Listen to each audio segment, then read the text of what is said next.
Hello everyone and welcome back to my channel. In this video, I'm going to talk about 5 ways that you can get yourself out of a hoop rut. So maybe you're feeling like a little repetitive in your flow, uninspired, or just not loving your hoop session. So I'm going to tell you 5 different ways that can help you get out of it. So one thing that I really love doing is switching up the music that I listen to while I'm hooping. So normally I listen to like a lot of poppy music that I'm familiar with, maybe some EDM. But whenever I feel like my flow is feeling kind of flat, I like to switch it up and listen to something that's either slow, maybe some R&B, or even music that I just normally do not listen to. I feel like it helps me focus more on my movements and be a little bit more mindful and present with my flow session so that I can focus on maybe moves that I normally don't do, get kind of lost in my flow so that I can incorporate new combos or just like feel my body a little bit more. So for example, listen to like pop or EDM. I do not like country music. It got me into a state of just feeling really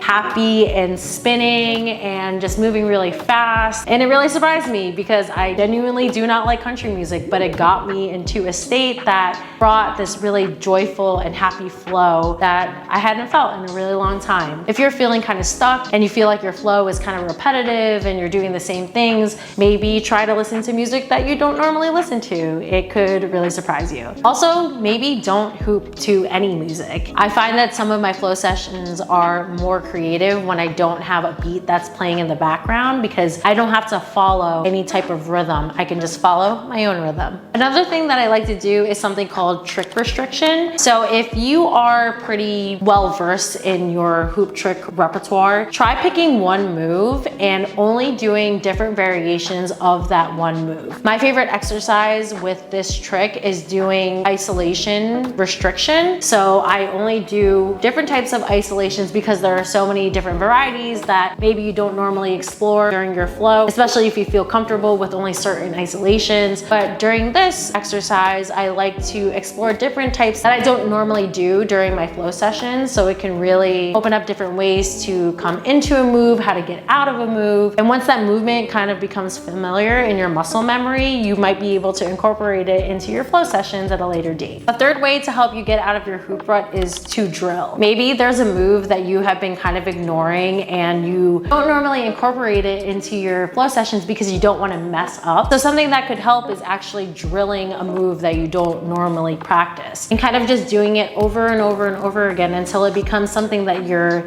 not able to fail at, so that when you get back into your flow sessions, you're able to incorporate it and come up with different combos that you probably wouldn't have been able to do before. Number 4 of getting out of your hoop rut is to do your research. So there are so many amazing flow artists all across the online space. Sometimes what I like to do is just go and look at the people who inspire me most, check out their flow, some different moves that they might be doing that maybe I could also do in my flow sessions, and kind of copying what they do. Now, you don't want to have the same exact style as another person, but being inspired by other artists that are on the online space is something that can really help you in your journey. So I definitely encourage you to take a break and maybe look at other people's flow sessions and see what kind of moves that they might be doing that maybe you can incorporate into your sessions. And when you're doing this, just keep in mind that, like I said, people have their own styles and you don't want to be the same exact flow artist as another person that's online because then you are not unique to yourself. There is no issue with being inspired by other people. That's why we share our craft, so that we can help people that are also in the hoop community to be inspired and to encourage them to pick up their hoop and do this thing that makes us so happy, because we know that it's going to make you happy too. And the 5th tip that I have to help you get out of your hoop rut is to take a break. And I know that that sounds kind of counterintuitive, but taking a break will help you clean out your slate, maybe release some frustration that you might have during your flow sessions. Sometimes you just need to take a step back, clear your mind, and then come back at it at a different perspective. Hopefully make room so that you can be more creative with your flow. And here's a little bonus tip. If you are someone who records your hoop sessions like I do, or maybe you don't, try either always be recording or to not record at all. If you're someone who likes to record your sessions, I suggest turning off your camera so that you can get out of this mentality that you have to create a cool flow every time that you pick up your hoop. And if you're someone who doesn't record your sessions, I suggest turning your phone on, put on a camera, and maybe you'll capture something that that you haven't done in a flow session before. Having a camera on is really fun because you can kind of play with your audience and put on a show for someone as opposed to just doing a flow session just for you. So there you have it. That's 5 ways to help you get out of your hoop rut. If you tried any of these things, let me know in the comments down below. Or if you have a tip to share, make sure that you leave it down here for other hoopers to find too. If you haven't already subscribed to my channel, I hope that you do. And I'll see you in the next one. Happy hooping.